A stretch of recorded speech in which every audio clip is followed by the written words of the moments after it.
in the waters of the Sea of Cortez, far below the sunlit surface, lurks a creature the locals call the Red Devil.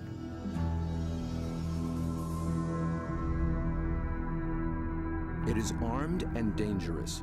Its writhing limbs come equipped with 1,000 suckers, each full of flesh-tearing teeth.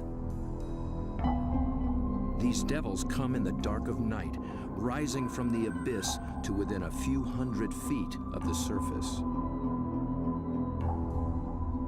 They are large, aggressive, in-your-face squid called the Humboldt. They're one of the most formidable predators in the ocean, and almost nothing is known about them.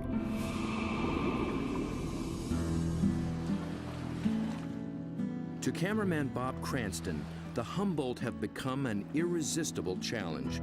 He's one of the few who've descended into their midst, at depths where others fear to follow. But his last encounter was a close call. It was 3 years ago in these very waters.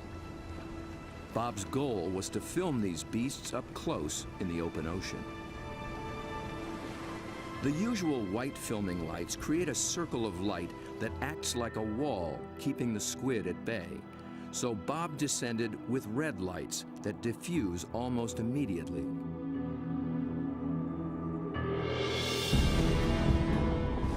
Suddenly, the squid were too close. For an instant, it seemed they would tear him apart.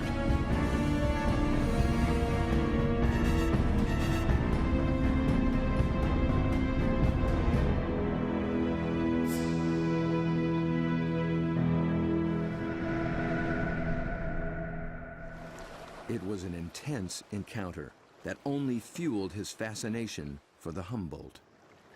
They came right for me with no fear. That got my adrenaline going. Suddenly, I was really interested in everything about these guys. I wanted to meet more of their kind. Squid and their relatives live in every ocean. Getting to know the family will take Bob on quite a journey. And if diving with red devils is anything to go by, he'll need the help of some top-notch guides.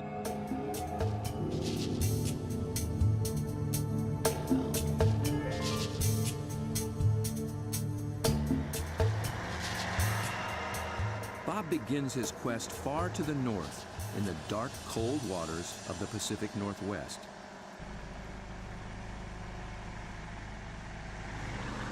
In the maze of bays and inlets along the coast of British Columbia, there dwells the giant of its kind, but it's secretive and very hard to find.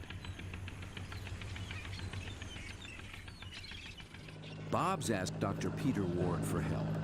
Peter is a paleontologist and an expert on the origins of this creature. He has decades of experience in these waters, and there's no substitute for local knowledge. So Bob, I got some maps of the underwater area we're going to go see tomorrow. Cool. And the nice thing about this, these are really high quality side scan sonars, and they give images in great detail. From these, we can pick out caves or dens, really, where the creatures that we seek can be found. Face to face with my camera. Whatever. Bob's been filming underwater for more than 30 years. He's one of the best at very difficult diving. It's a rebreather, a closed circuit rebreather. The CO carbon dioxide is pulled out, add a little oxygen, it comes back and you breathe it. Same as the guys who walked on the moon. Fantastic. It's really cool.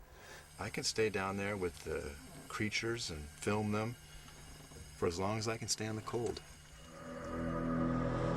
The water registers 47 degrees. Without a dry suit, a diver could slip into unconsciousness from the cold in just half an hour. Waterproof zipper. Same zipper they use in spacesuits. Only in a spacesuit, I think they pressurize it. In this suit, you get vacuum packed. Get all these fancy lights. I think that one means low. Getting a little warm. Gotta get in the water soon.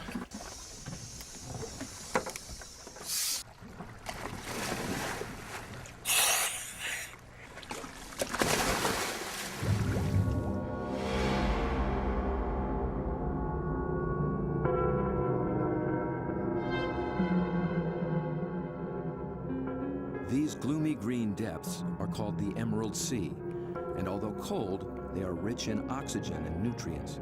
The combination allows creatures to reach enormous size.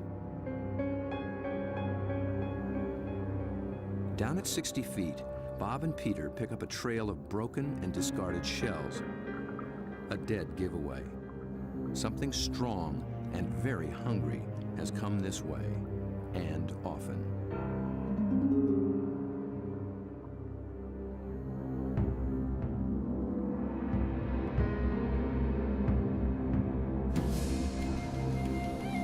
The crab should show more caution. It's up against a devious and determined predator.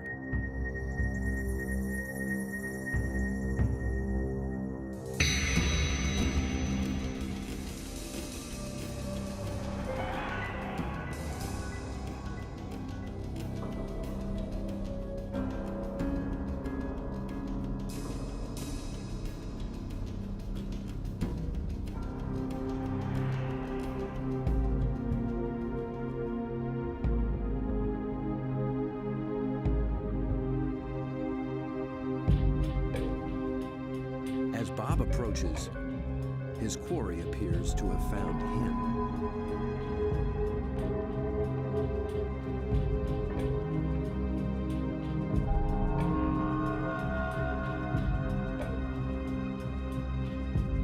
A giant Pacific octopus.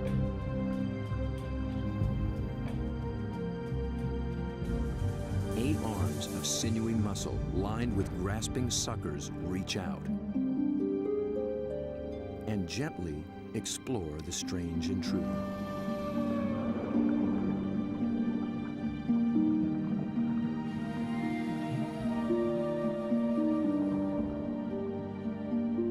A giant can reach 20 feet from arm-tip to arm-tip and weigh in at 200 pounds.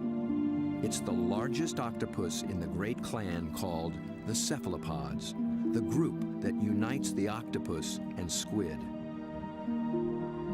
It's an ancient tribe, the first large predators in the sea. To this curious female, we're a brand new species.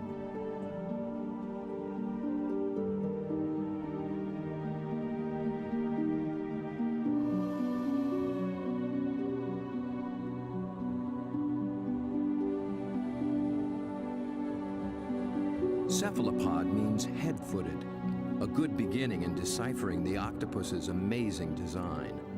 The head and body are encased in a large, soft sac, and the foot, derived from its distant relatives, the clams and snails, has become a siphon, a water jet to propel it in any direction.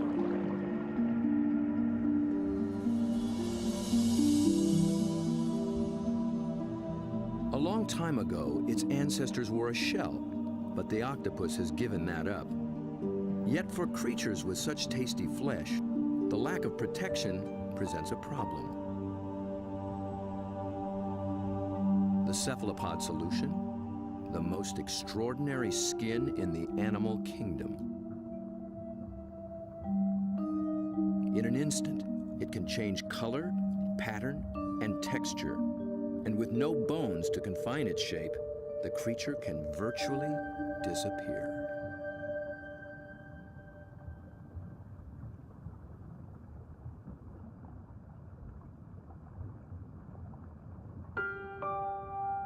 Another female lies sequestered in her den, tending to her brood of eggs. She lays up to 100,000 just once in her life. When they hatch, she will die. These clever, curious creatures won't live long at all. Their entire lifespan is no more than 3 or 4 years.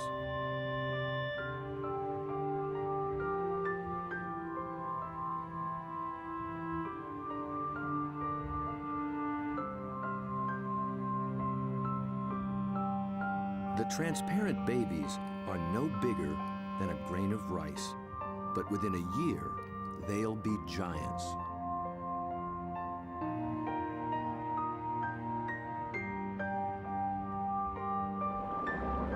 While the the lives of these complex beings are all too brief, their line reaches back 500 million years, long before sharks began swimming the seas.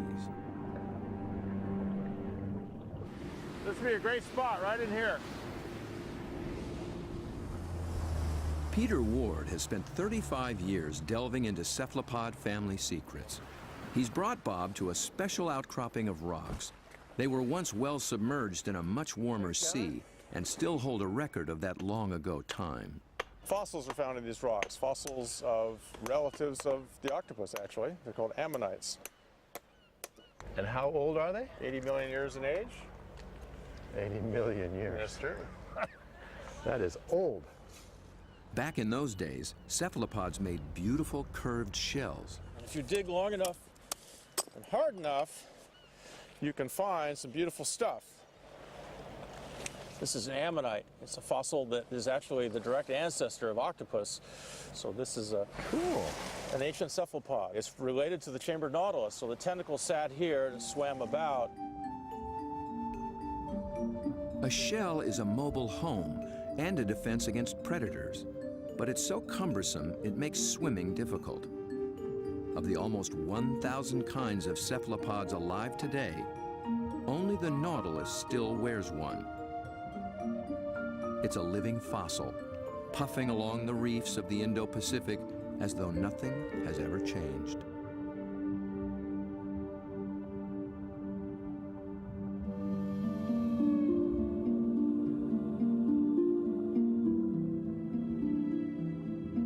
Bob returns for one last dive with the octopus.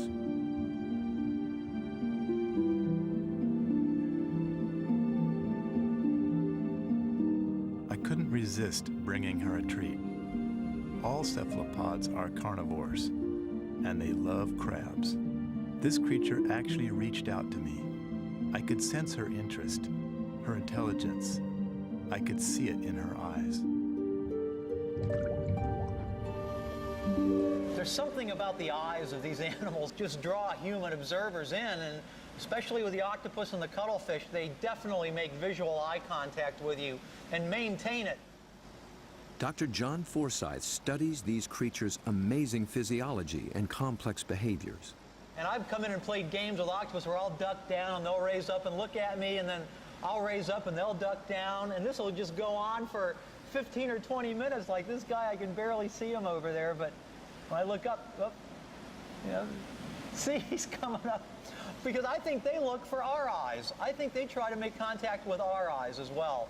And I think that's what draws us into watching these animals. Whereas a fish, sometimes I look at a fish and I'm not sure where it's looking. They just have these blank, cold stares. But with a cephalopod, it's really never like that. At the National Resource Center for Cephalopods in Galveston, Texas, John maintains quite a collection. There are several kinds of octopuses, a school of small squid, and another relative, the cuttlefish. For John, the eyes of a cephalopod are not just the windows to its soul. They tell you a lot about how the animal lives. The octopus has a rectangular pupil that captures light reflected off the sea floor. Squid's large round eyes are adapted to seeing darting prey in the twilight of the open ocean. Cuttlefish dwell in both worlds, and their complex eyes can actually change shape to accommodate their travels.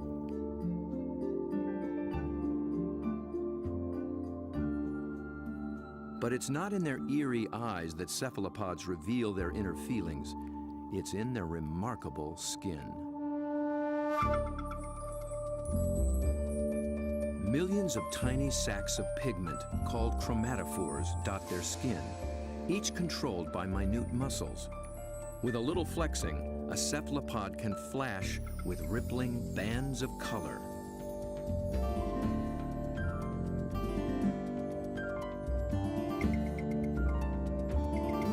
Any sort of excitement, danger, desire, aggression, passion, and their skin lights up.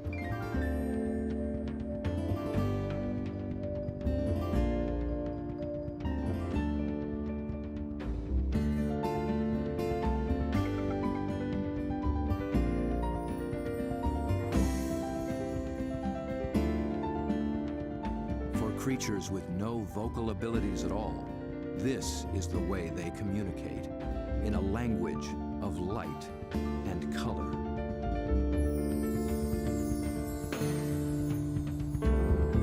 And like an octopus, a cuttlefish can transform its texture, matching its surroundings, hiding in plain sight. Given their camouflage capabilities, it's no wonder we're still learning just how many kinds there are.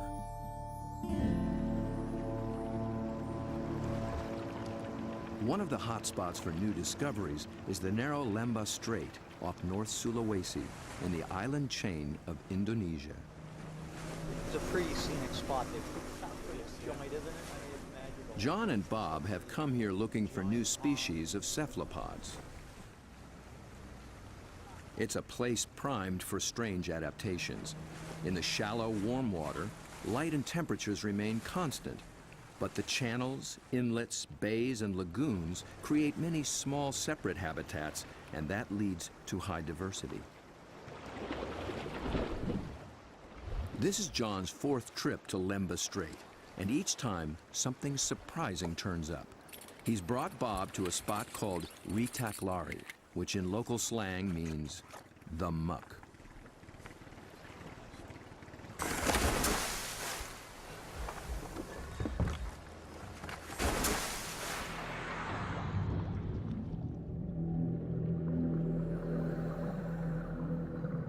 At first glance, it's a vast, flat disappointment.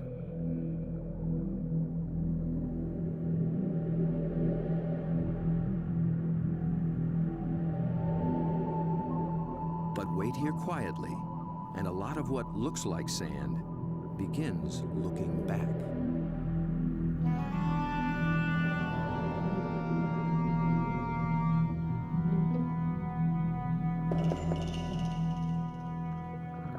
From the still of the muck to the roaring straits, a lot of effort goes into not standing out. Drifting reeds are actually floating razorfish. And the end of a few branches turn into ornate ghost pipefish.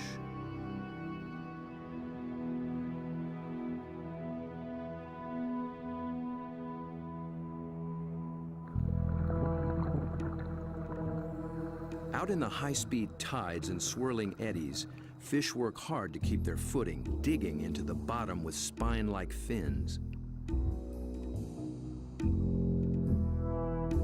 But even creeping along on the seafloor, you still have to make a living.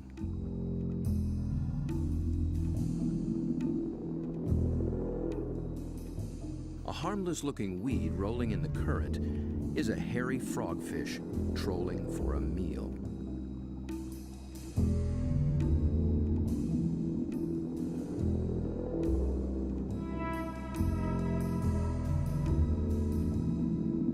It comes equipped with its own strange lure.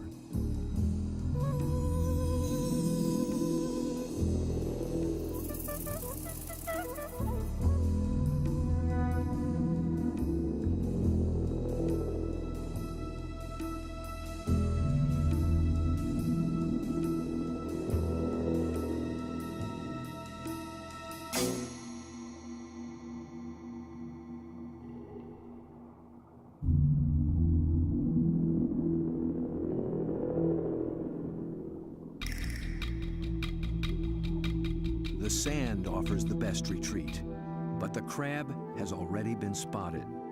A marginated octopus is the perfect little predator here. Good camouflage, good eyesight,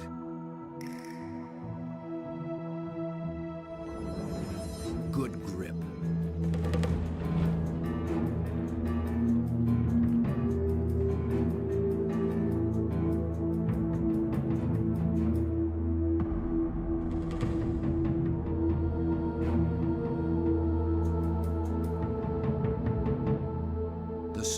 red-bodied octopus has one more weapon up its sleeve to subdue the crab's claws: venom.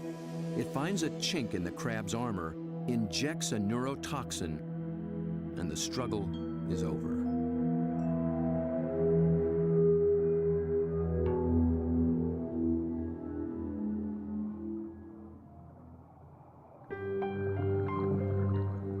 In such an open setting, the trick for every creature is to find some place to hide.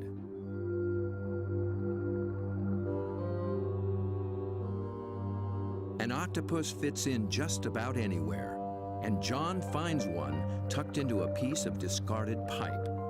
Perhaps there is something in cephalopod memory that recalls having a shell. Bob and John find this little octopus ambling along with a dark brown bottle tucked under his arms. The bottle turned out to be his home, and he took it with him everywhere. So I thought I'd offer him a new fancy place and see if he's interested in trading spaces.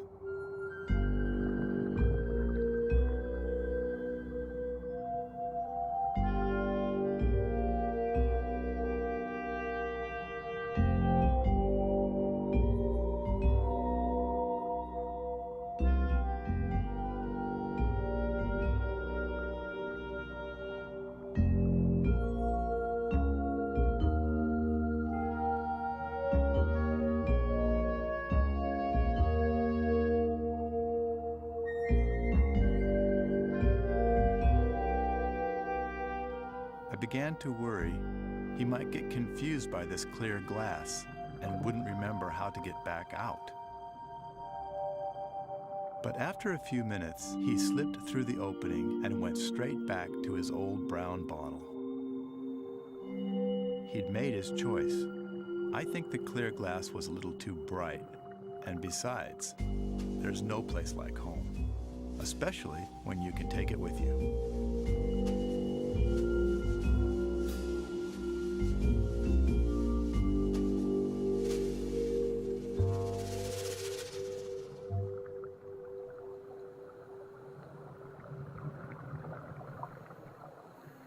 In the husks of old coconut shells, they find the pearl-like eggs of one of John's favorite creatures.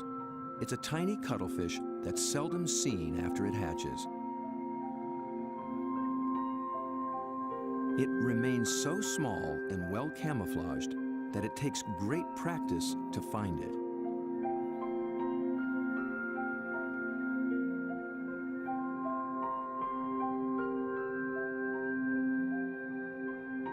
Down on the sea floor, it appears to walk across the bright stones, its rippling colors blending in and standing out. It's called the flamboyant. The flamboyant cuttlefish is really in a class by itself, even among cephalopods in a lot of ways. First of all, the vibrant, dynamic, bright colors, the brilliant yellows, the magentas, the pinks and browns. It adds on top of that these passing clouds of color as it's stalking, looking for prey. And of course, that's happening in living skin.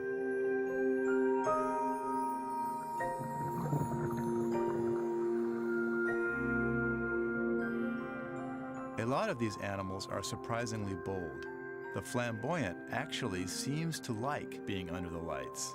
It begins hunting as soon as we start filming.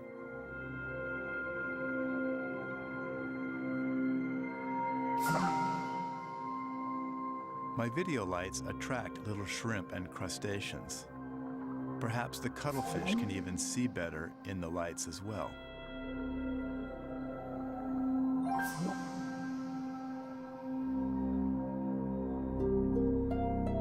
It's only when John sticks out an enormous hand that we see the scale of this little hunter. Next to a 6-foot Humboldt and a giant octopus, it's hard to believe it's one of the family.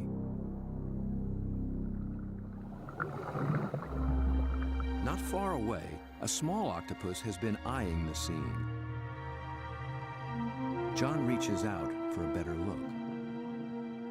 Every time I touch one of these animals, I'm not gripping it or holding it. My intention is never to frighten the animal in any way. However, I am trying to keep it close to where I can get a good look, but At the same time, the animal knows at any moment it can get away if it wants to.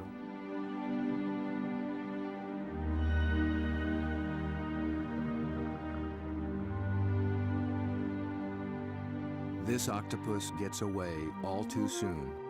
John thinks it may be a brand new species never seen before.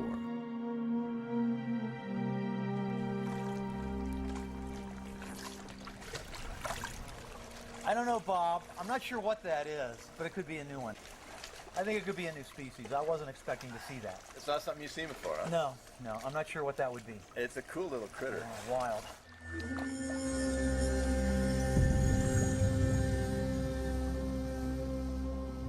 The waters of Sulawesi are full of new discoveries, and one is an octopus designed with a special brand of disguise.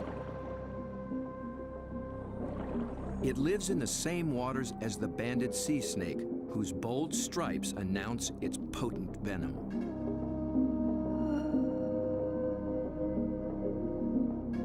These are banded arms that can make the same impression. When disturbed, the octopus flashes and intensifies the stripes, becoming a sea serpent, coiled and deadly.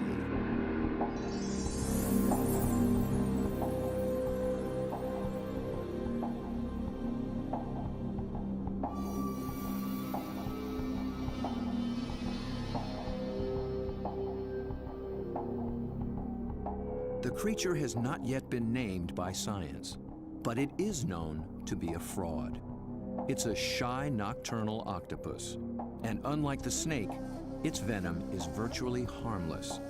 Its stripes are simply a ruse to intimidate would-be predators.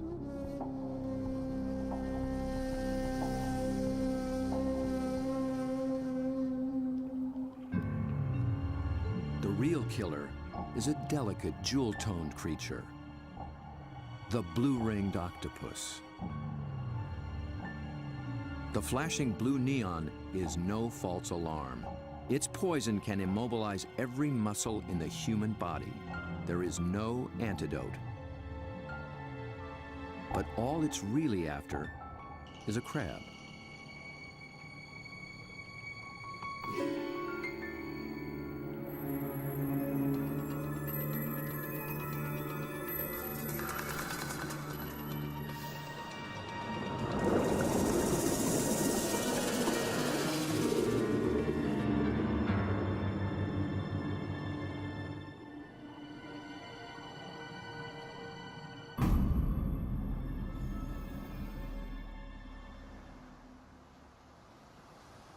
The blue-ringed is notorious along the coast of Australia, but it's one of Dr. Mark Norman's favorites. As curator of marine invertebrates at Museum Victoria, his fieldwork in all 7 seas has revolutionized what we know about cephalopods. It's really hard to estimate how many species of cephalopods, or in particular octopuses, we have worldwide, because we're still in the period of discovery. They thought there was about 100 species of octopus in the world, and we've found 150 new species in the last 10 years through the Indian and Pacific Oceans and Australia and up through Asia. And these groups of animals, it's not hard to find new species. Almost everything we touch is new.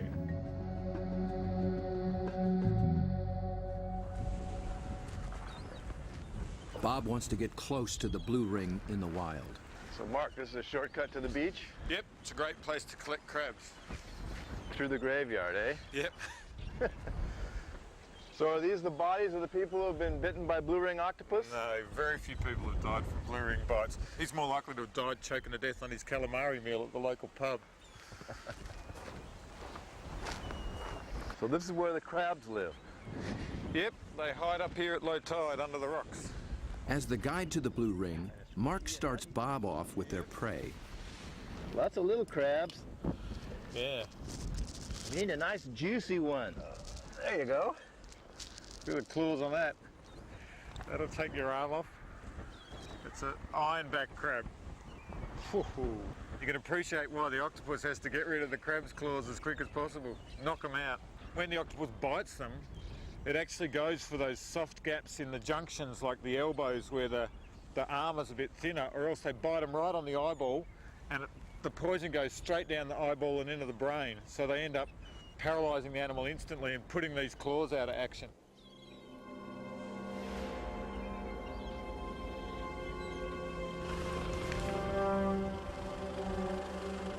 The dive begins after dark, when blue rings are most active. And it's not off some wild, remote beach. The deadly blue ring lives just beneath the town pier.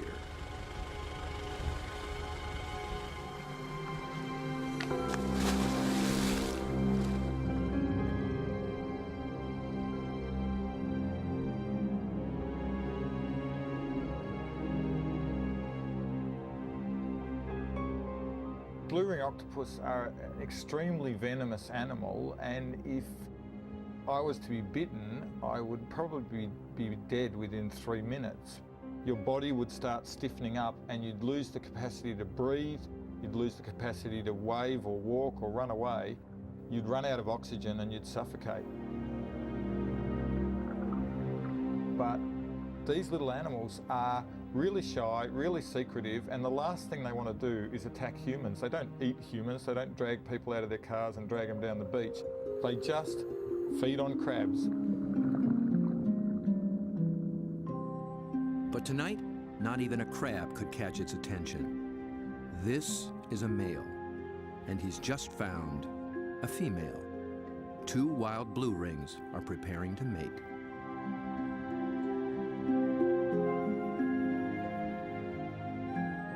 They keep their colors subdued to avoid attracting attention, especially from competing males.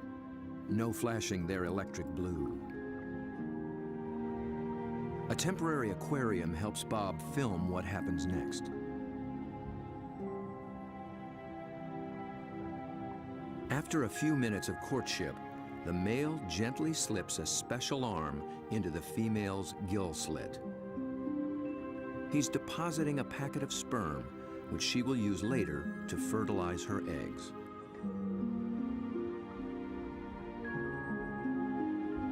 It's the end of their relationship, and most likely the end of his brief life. That was all he needed to accomplish. Just beneath the very same pier is another cephalopod almost never seen in shallow water. New research finds that they too pack a poisonous punch.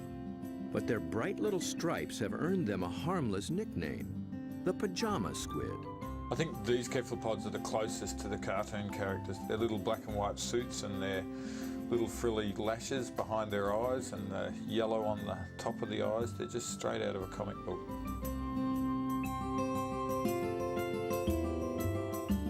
The pajama squid seem to have taken a cue from the blue rings. Males grab any passing female and then they try as hard as they can to reposition them so that they're face on, ready to mate, sort of suckers to suckers.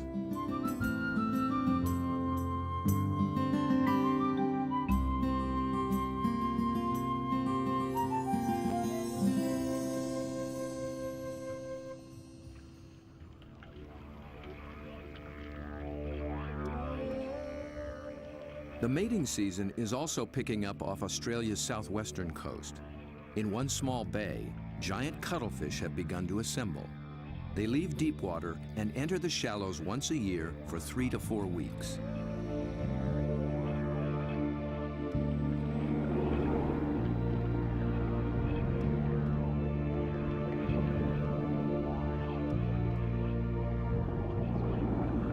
The males are 3 feet and massive, with 8 flowing arms and 1 all-consuming purpose.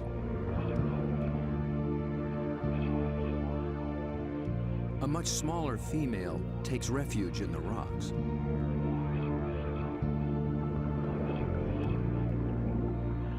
The males waste no time taking on their rivals. They flash and ripple with aggression. Their control is so subtle that they can isolate and flex just the flank facing the opposing male. The other flank communicates a solid, dependable side to any nearby female.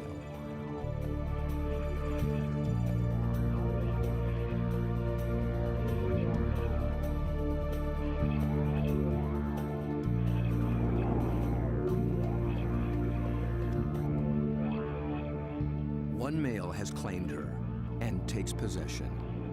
He'll guard her now, keeping her beneath him until she is ready to lay her eggs. Jules, you around here somewhere? Bob is heading for this far-flung coast, but before diving with these giants, he needs to brush up on the subtleties of cuttlefish communication. This is a crazy place to meet a scientist. Julian Finn is a leading expert on the intense social dynamics of the cuttlefish. He comes to this junkyard to scrounge up special equipment for an interesting experiment. Hey, Jules. Over here, Bob. Oh, okay. Oh, there you go. Yeah, it's You into lots old of stuff. cars? Oh yeah, I love them. I've got a number of old cars and plenty of treasures in this place. Cuttlefish speak it's a some visual kind of place, language, huh? Yeah, for and sure. What Julian do you got? wants in on the conversation. Old cars, but also got a few ideas about making something to use on these cuttlefish in Whyalla, trying to get a bit of a different shot. So Looks like junk to me. Meanwhile, the cuttlefish continue to gather.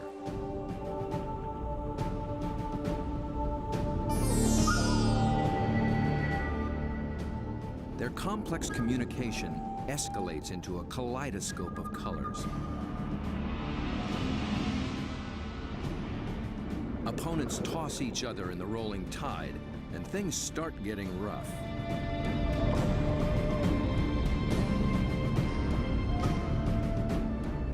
The violence can rip up their all-important skin, sabotaging a male's chance to impress and intimidate.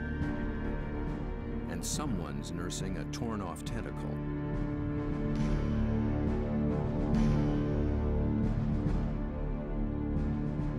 In a temporary standoff, a large male guards his female from two other heavyweights, while a little male, too small to take seriously, hovers on the sidelines.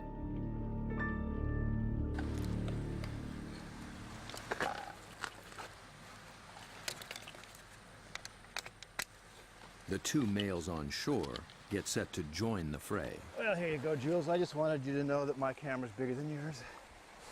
Mine's a bit different than yours, too. Well, yours has a hubcap on the front of it.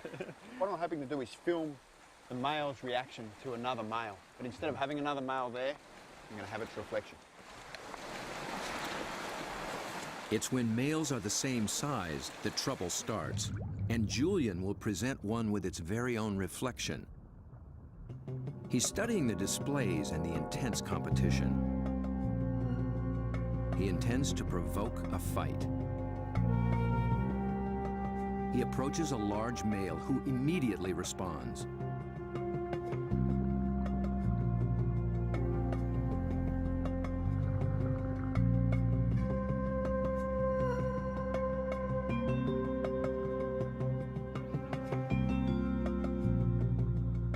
The cuttlefish becomes increasingly absorbed with his own image, but instead of a conflict, the story takes a surprising turn.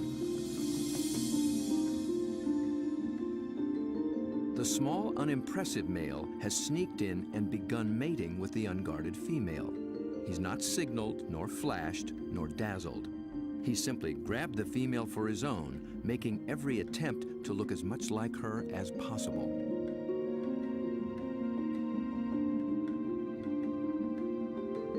The aggressive male makes no headway with the mirror and finally moves off to resume his duties.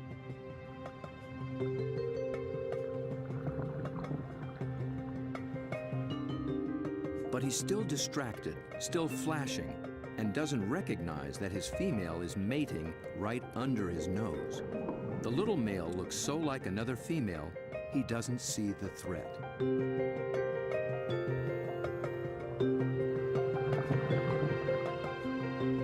At last, he senses something's wrong and moves in to reclaim his female.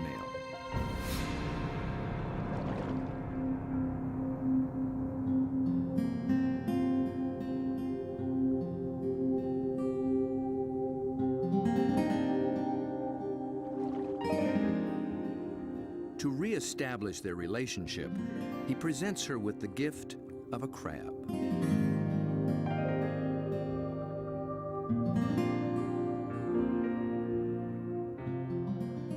so much going on in cuttlefish society, Julian will be experimenting for a long time to come.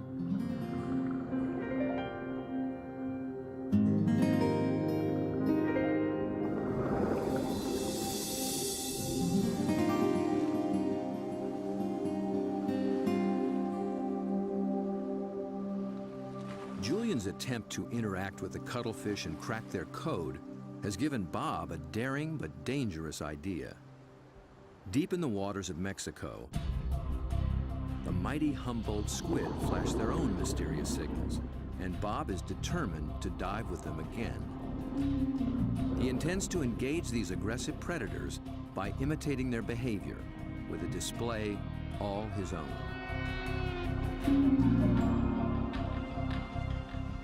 Mark Norman and Julian Finn think he's close to crazy. Sure, you've got the blue-ring octopus that can kill you within a few minutes with the poison, yet there's something scarier about a squid that can rip off your flesh and tear out your throat, so to speak. I think you'd be really sensible to work with shark cages with those animals, because the stories I've heard, and they're these massive animals that will effectively skeletonise a cow in a minute because they're such voracious predators. Bob Cranston has no intention of taking this advice. His whole goal is to interact with these squid on their terms, in their world.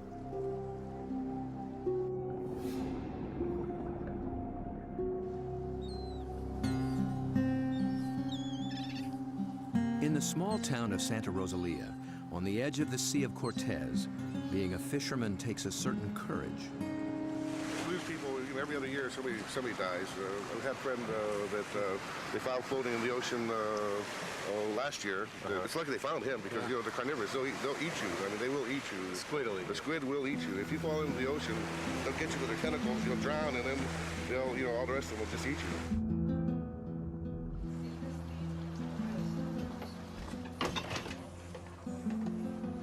Despite their dread, these fishermen face the Humboldt on a nightly basis. Bob will need their help if he hopes to find when and where the squid are rising.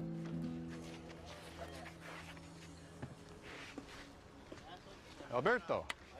When the Humboldt flash on and off, Bob intends to flash right back. Yo no sé.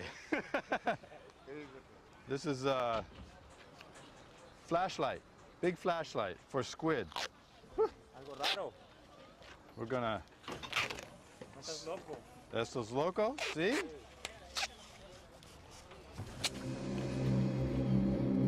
Bob knows perhaps better than anyone just what Humboldt are capable of.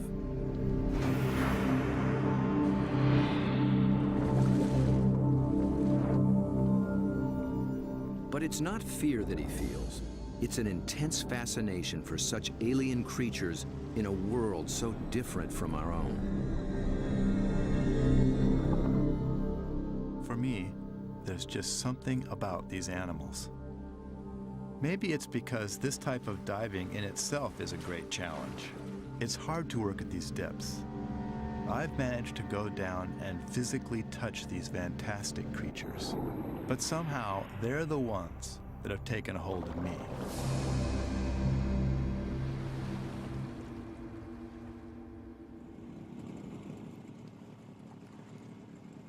He's 12 miles from shore. Aside from his assistant cameraman, there'll be no backup down below, and no source of help at all topside. There's not so much as a radio on this little boat. These are small boats, it's a big ocean. There's a language barrier between me and the fishermen who think I'm crazy to dive in the water anyway. If I disappear and drift away from this boat, the fishermen will just think the squid ate me and they won't even bother coming to look for me. Yet Bob has confidence in his own experience and in his plan. I've made up this light tube and filled it with strobe lights. The idea is that the Humboldt squid flash for communications.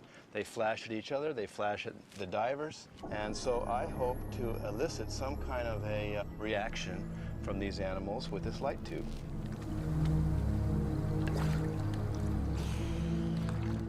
Beneath the boat lies 1,000 feet of open water and sea monsters.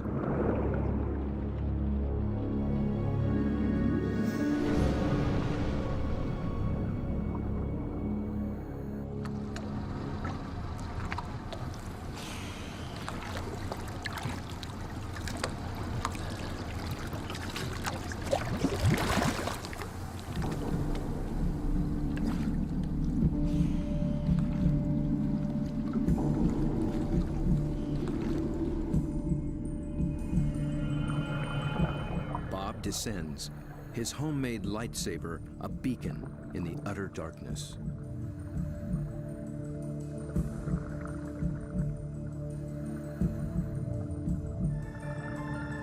Right away, there's a complete surprise. Mobile arrays. They're seldom seen in a school like this. Already the night has taken on unexpected possibilities.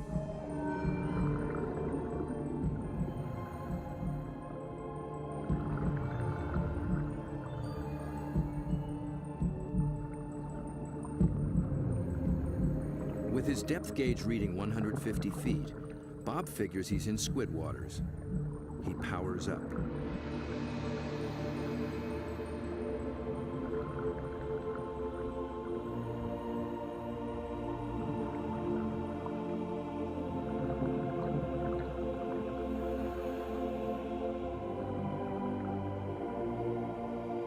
A giant swarm of pink krill mobs the lights. Suddenly, Bob's in the middle of a midnight feeding frenzy.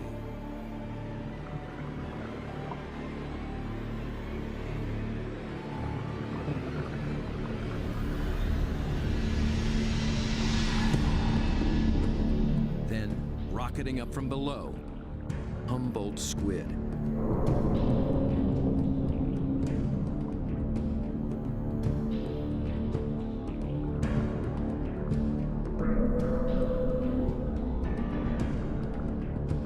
Flashing red and white.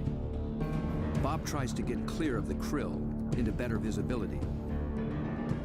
And he's caught the squid's attention.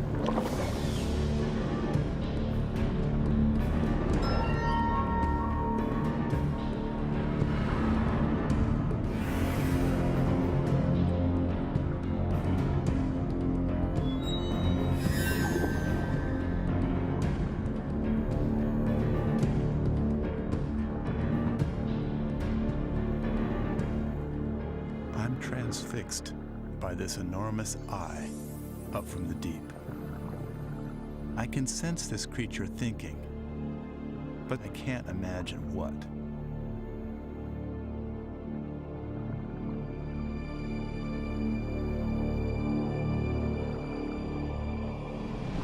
A minute later, contact.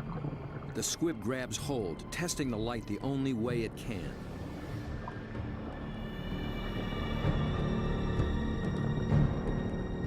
The feel of hard plastic must come as a surprise, and it circles me as though curious. Then, it comes back for more. This time, the aggression is gone. It just seems interested. Amazing.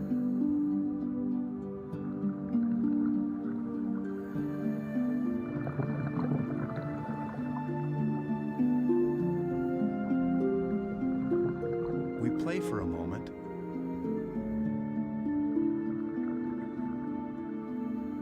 Then suddenly, it's over.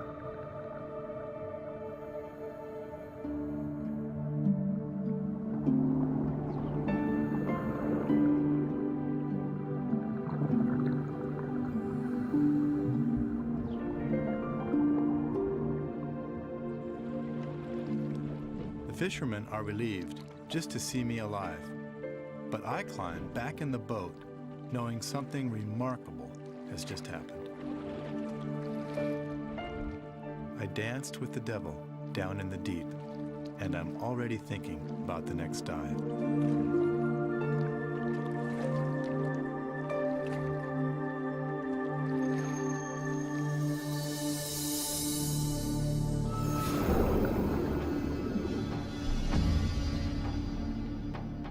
certain that Bob will return to dive again with the mysterious Humboldt, perhaps with a new strategy on how to make contact. He's just at the beginning of this extraordinary quest.